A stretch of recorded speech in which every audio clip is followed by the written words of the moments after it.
All right, good morning, everyone.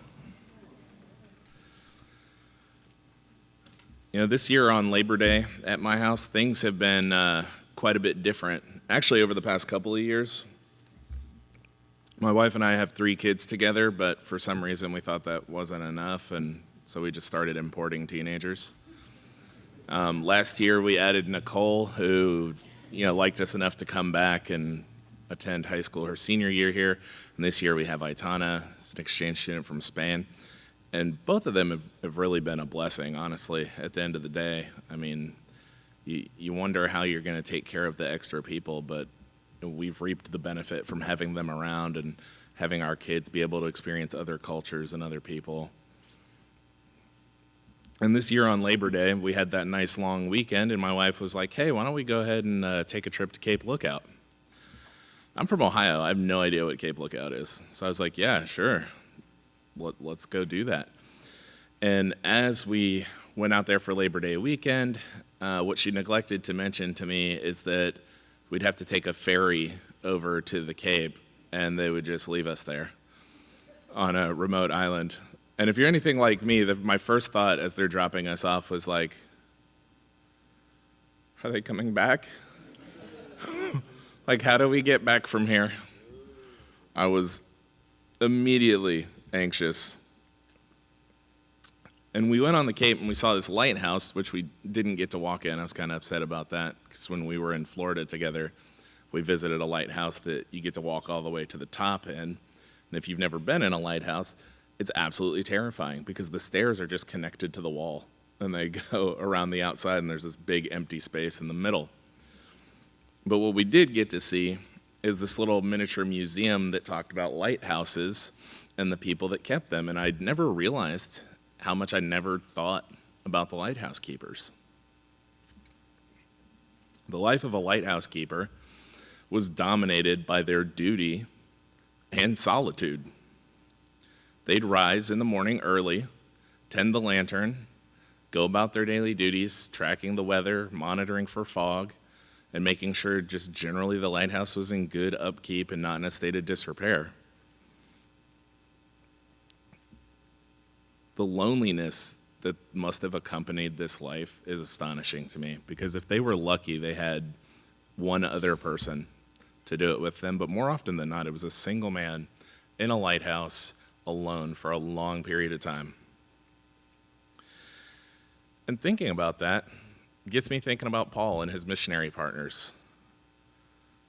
In 1 Thessalonians, Paul is traveling to the city of Thessalonica, and he speaks about that, but what is so striking to me is that Paul and this small group of people, they are basically alone. Every city that they go to, they are outsiders, and they pretty much just have each other to rely on. And this really reminds us that the essence of being a leader, a Christian leader, is really about those relationships and about service. Paul talks about a lot of different things throughout his writings, but a lot of it boils down to how he shares the gospel, and sharing the gospel in boldness, love, and honesty. Much like how lighthouse keepers are committed to their calling, Paul and his ministry partners were committed to guiding people through the darkness. They were committed to the light of the gospel and bringing people to Christ. And today we're in 1 Thessalonians 2, and there's a few things we can take away from how Paul shared the gospel. He says, "For you yourselves know, brothers, that our coming was not in vain. But though we had already suffered and been shamefully treated at Philippi, as you know, we had boldness in God to declare to you the gospel of God in the midst of much conflict." In Acts 16, we can see how Paul and his partners were treated in Philippi. They were insulted, attacked by a mob, publicly stripped and beaten, and thrown in prison and had their feet put in stocks. And shortly after all of this happened and they're ran out of Philippi, they go to Thessalonica, probably still bruised and battered from what they just experienced. And it happens to them all over again. They show up in this city that's got a population of over 100,000 people, which doesn't seem like a lot to us in 2024, but in first century Rome, that's New York City, massive city. And they faced the same fierce opposition while still healing from their wounds a second time. Thessalonica was a religiously pluralistic city. They worshiped many gods. So it wasn't just opposition from the Jewish authorities that they're facing, but they're getting it from all sides. And in Acts 17, we can read about the times that Paul went to the synagogue, that for 3 Sabbaths he shared the gospel, that he would work at his trade making tents throughout the day. And sure, some people did come to know Christ in that time, but more people than that opposed him, so much so that they run him out of town. But running him out of town is not good enough. The Jews in that city get word that Paul's gone to a nearby city, Berea, and they follow him and run him out of town there too. And it's not until Paul gets to Athens that he has a chance to sit down and go, oh my gosh, I wonder what's going on with the church. I mean, we got ran out of town. I wonder if everybody's okay. So he sends Timothy. And Timothy brings him back word that the church is doing great. They're actually flourishing in the face of opposition. But imagine being in Paul's situation. Me personally, I would be deeply discouraged. I've been beaten, thrown in jail multiple times. I've been run out of cities multiple times. And people that I've formed relationships with and really shared a lot of my life with, I can't go visit them or talk to them. Paul really has no choice but to act boldly in the face of all of this. And that's what we have to do as well. We have to share the gospel boldly. Had he not been bold, many people would not have heard the gospel. His ministry would not have been fruitful. And he spells out the source of that boldness in verse 2. We had boldness in our God. His boldness was not a trait that he credited to himself, not one that he was ever able to derive from his personal being. It was in God that he found his ability to be bold. John Piper puts it well when he says, to Paul, God was so real and so powerful and so wise and so utterly committed to doing all for Paul's good that he knew nothing could separate him from the love of God. It's that kind of faith that Paul needed to face those struggles. The opposition that we face today in sharing the same gospel that Paul was routinely beaten and thrown in jail for doesn't feel anywhere near the same. Now, there are places in the world where they're facing similar opposition.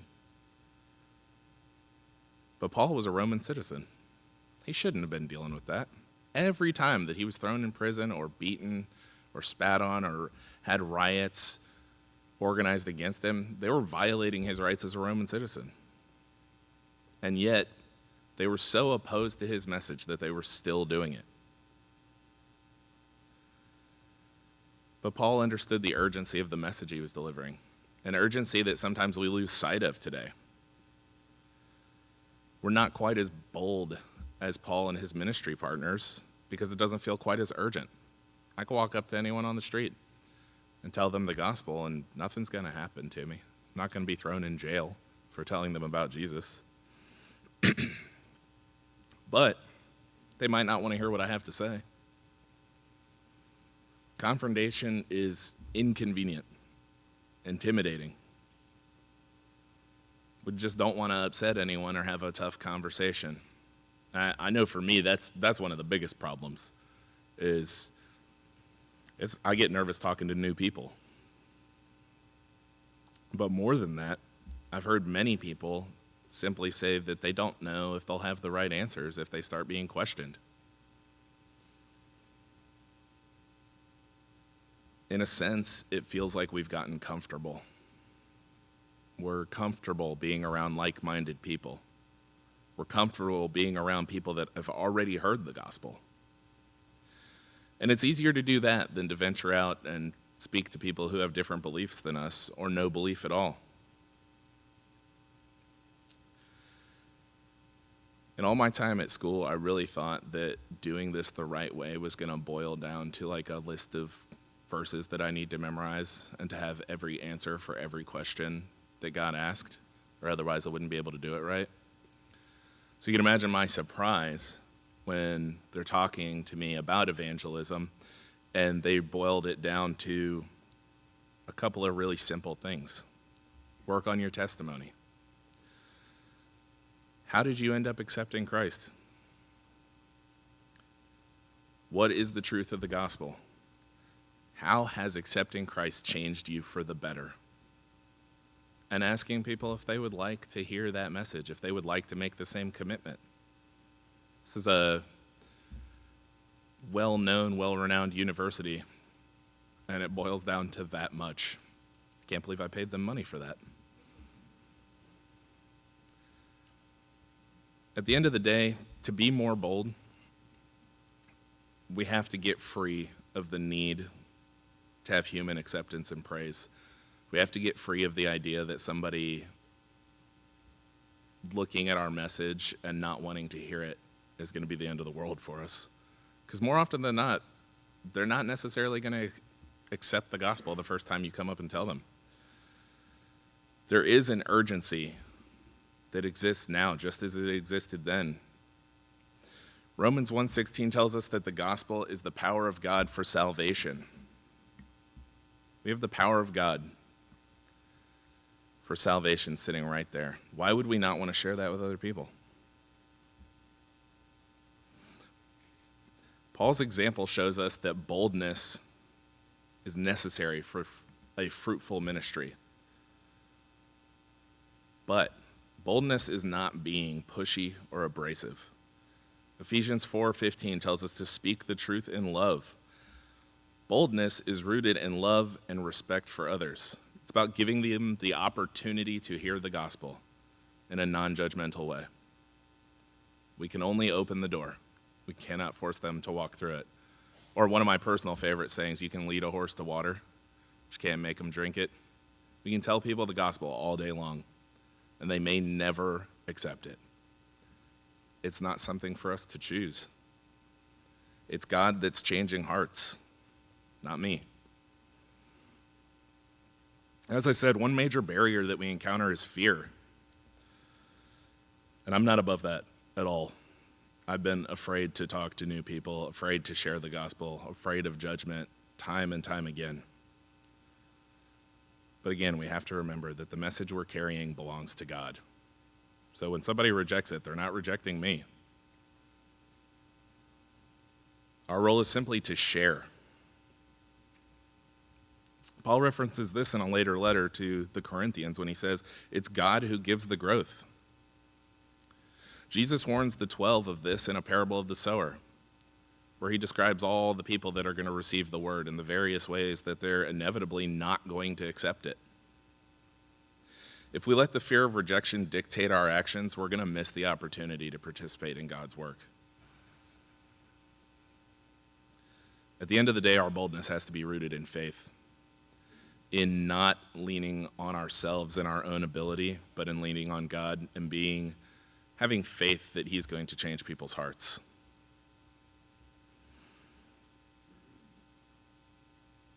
We must also be honest. Paul knew this, that integrity was a huge part of sharing the gospel. Paul goes on to address their motives. In verses 3-6, he said, "For our appeal does not spring from error. Their gospel message is true. Or impurity or any attempt to deceive." They're not trying to deceive anybody. They're not trying to gain financially from the gospel. They're sharing it to help bring people to salvation and to further the gospel message. But just as we have been approved by God to be entrusted with the gospel, so we speak, not to please man, but to please God who tests our hearts.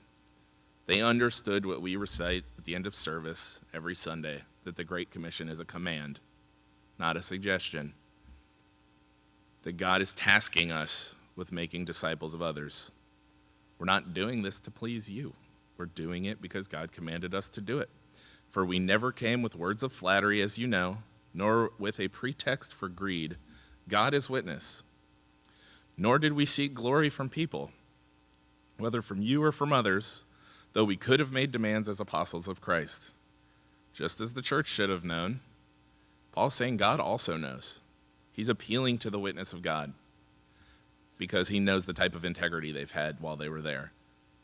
Paul's ministry in its manner, motives, and methods were so above reproach that he's able to say, God knows. People might be fooled, but God's not. This is so deeply important because when our lives don't match the message that we're giving, it's really hard for people to hear us. If you're talking about how great Jesus is and what he's done for your life, but your life is in shambles and you struggle with all kinds of different things all the time, and nobody can see the way Christ has changed you, it's going to be hard to get somebody to listen. You know, when I read this verse and thought about that integrity and thought about the fact that Paul and his partner spent the majority of their lives in prison and in poverty when they were free, what came to mind is some of the prominent pastors and preachers that you see today on TV and on social media. How many of them are committed to the true gospel message more than they are their brand? How many of them would rather have people look at them than God? How many of them have been caught up in some type of scandal that should immediately signal that they are not walking in the way that they should? How many stand in front of the camera and regularly ask their congregation to sow thousands of dollars while wearing a $10,000 suit or $5,000 shoes or living in a $5 million mansion? Are these the types of people that represent a Savior who declared it's easier for a camel to go through the eye of a needle than a rich person to enter the kingdom of God? Jesus said it clearly, we cannot serve two masters. What do we do with clear commands like Proverbs 23? Do not wear yourself out to get rich. Do not trust in your own cleverness. Cast but a glance at riches, and they are gone, for they will surely sprout wings and fly off to the sky like an eagle. Or 1 Timothy, those who want to get rich fall into temptation and a trap, and into many foolish and harmful desires that plunge people into ruin and destruction.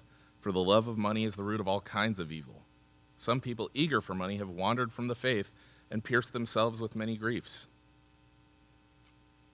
Paul understood, as we should understand, that the gospel is an eternal reward. It doesn't exist to provide us with earthly rewards. And this is so important. The reason I bring this up is because this is everywhere today. It's something that we have to be on guard constantly, that we're going to be misled or deceived in some way. We live in a world full of inauthenticity. There are many things that are fake, pretending to be something that they're not. We have flooring pretending to be wood. That's vinyl. We got vinyl pretending to be tile. So many things putting on the badge of something else to make money. You can purchase fake fur, fake jewelry, phony noses, hair pieces, leather, and pretty much anything else you can think of that isn't what it seems like it is. And the gospel's no different. There are people that will put on the badge of the gospel of a follower for financial gain. They're representing a fake or distorted gospel to do what Paul was accused of doing, to make money. At all times, we need to absolutely evaluate ourselves, our methods, our motives, to make sure that what we are personally doing is above board. But we need to just as much be aware that there are people out there that do not care if they're misleading you as long as they benefit from it.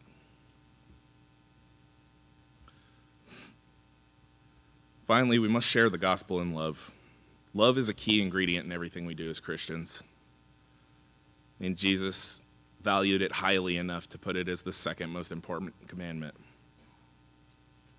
And Paul compares the way that they're sharing the gospel to the love of a parent.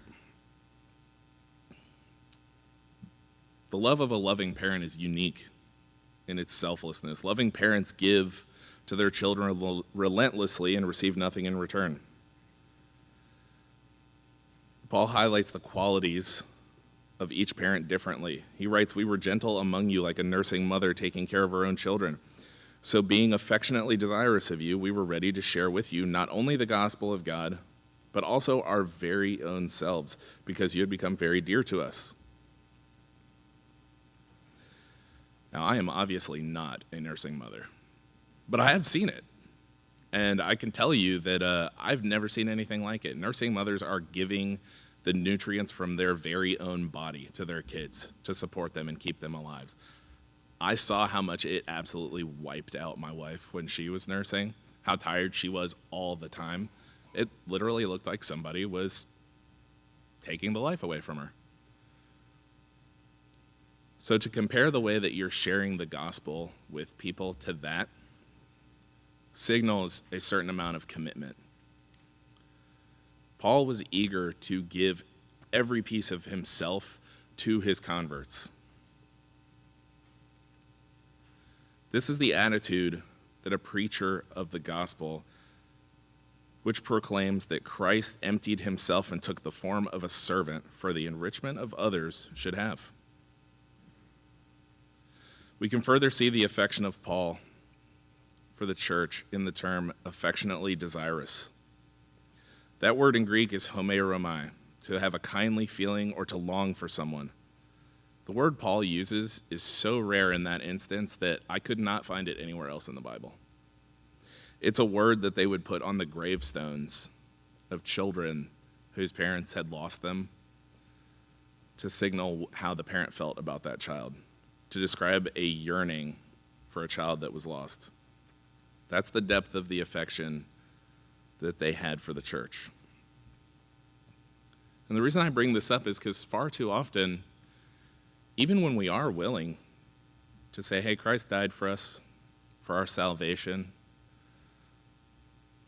and share the gospel with somebody, that's all we're willing to say. We're not sharing ourselves. We're not forming these deep personal connections and trust that you need to really sow with somebody to get them to accept the gospel.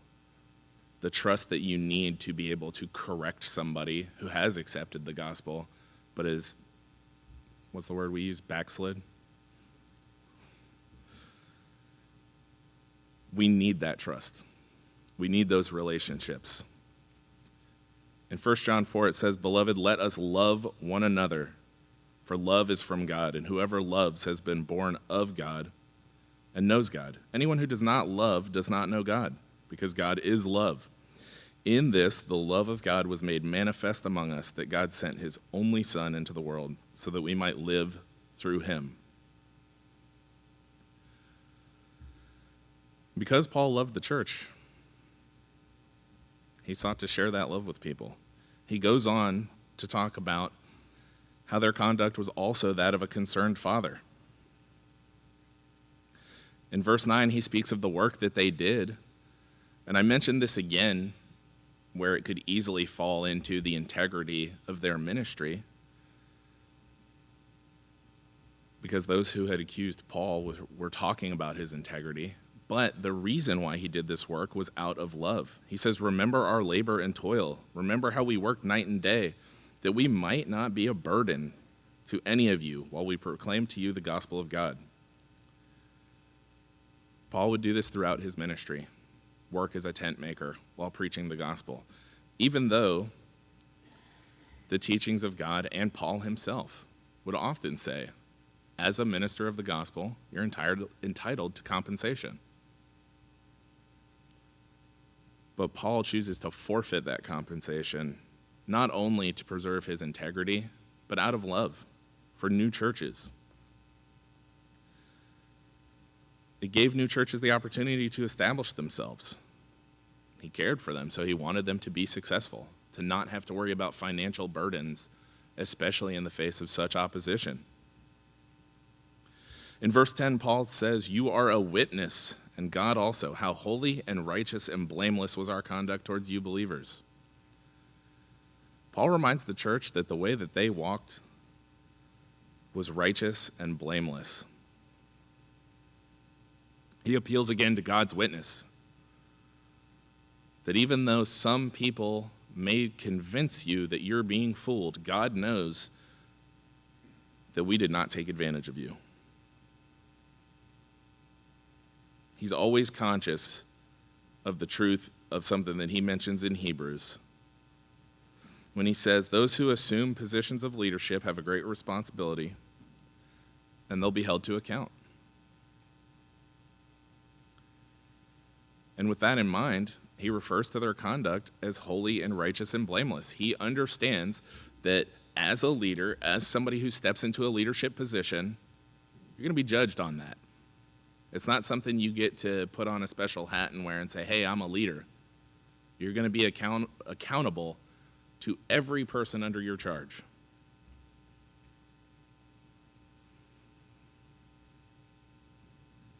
And Paul knows that this principle has been set in place by Christ. Christ who came to make himself a servant. Christ who got on his knees and washed the feet of his disciples and lowered himself to set that example for others to follow. In order to have a fruitful ministry, we have to be servant-minded. In verse 11, Paul says, Paul addresses their words in verse 11 when he puts an emphasis on the words, each one of you. And this one is took a lot of reading to understand that Paul is emphasizing that he had a relationship with each person that he came in contact with. Like a father with his children, he found the time to personally counsel people, to develop personal relationships. In larger churches, this is a pretty challenging task. It's kind of daunting logistically. And that's why the role of ministers and elders, Sunday school teachers, life groups, small group leaders, volunteer personnel, children's ministry people, they're all extremely important because each one of those people has somebody under them that they can form a personal relationship with.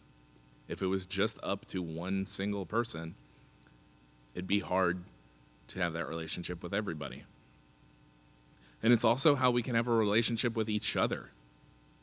If we show up on Sunday for an hour and leave, it's going to be hard to share our lives with each other.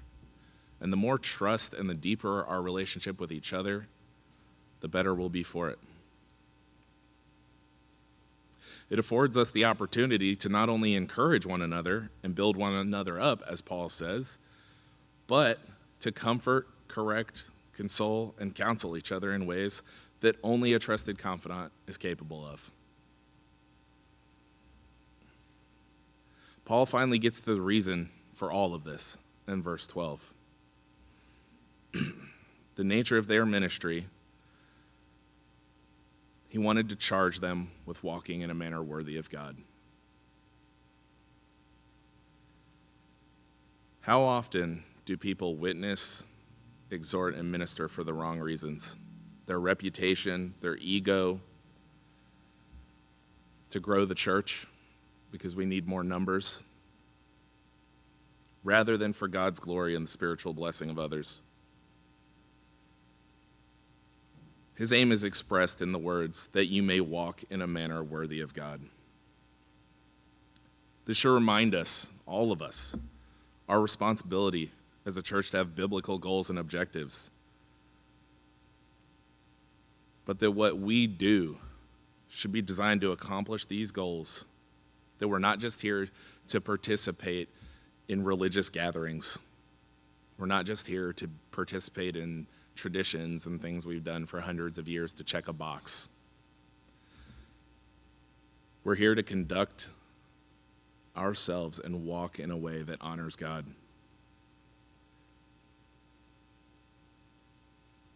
Reading this really makes me think about myself. Is the way that we're living a reflection of Christ?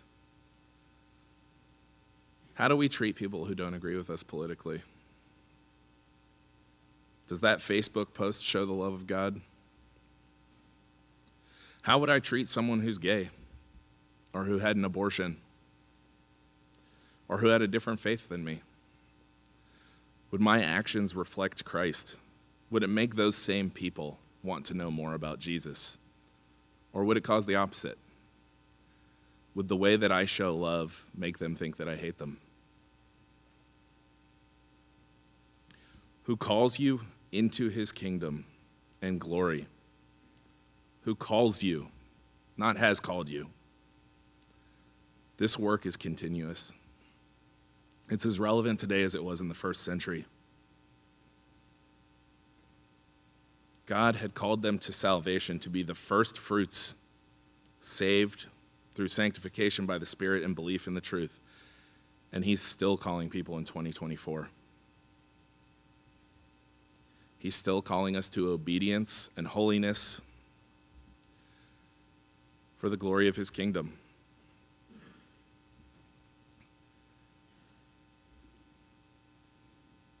We have our salvation. That's not what I'm talking about here.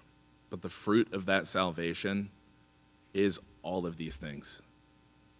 Being loving and honest and bold. I saw a video recently of a Pentecostal preacher who was talking about this exact thing. He said, "It frustrates me that I can meet someone who prays and prophesies and speaks in tongues, prays out loud well, and people always think they're full of the Holy Spirit. But you never meet someone with self-control and think that. When we think of the Spirit, we always think of the gifts of the Spirit, but not the fruits of the Spirit. I prefer for you," he said, "to have the fruit of the Spirit. It doesn't matter how much you can prophesy, you're a mean person. You can speak in tongues, that's fantastic, but you gossip in English. It's great that you have the gift of the Spirit, but there's no fruit. You're not joyful, you're not patient, and you're not peaceful. When you meet someone who's full of the Spirit, you should immediately think, wow, that person is so loving. Wow, they're so patient.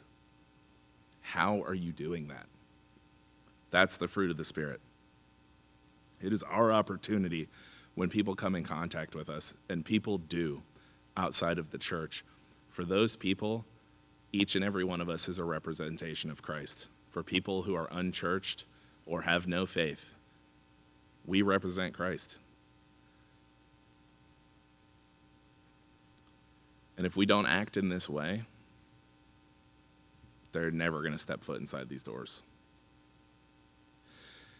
It reminds us that while we're working for God's kingdoms, there are tons of other kingdoms out there.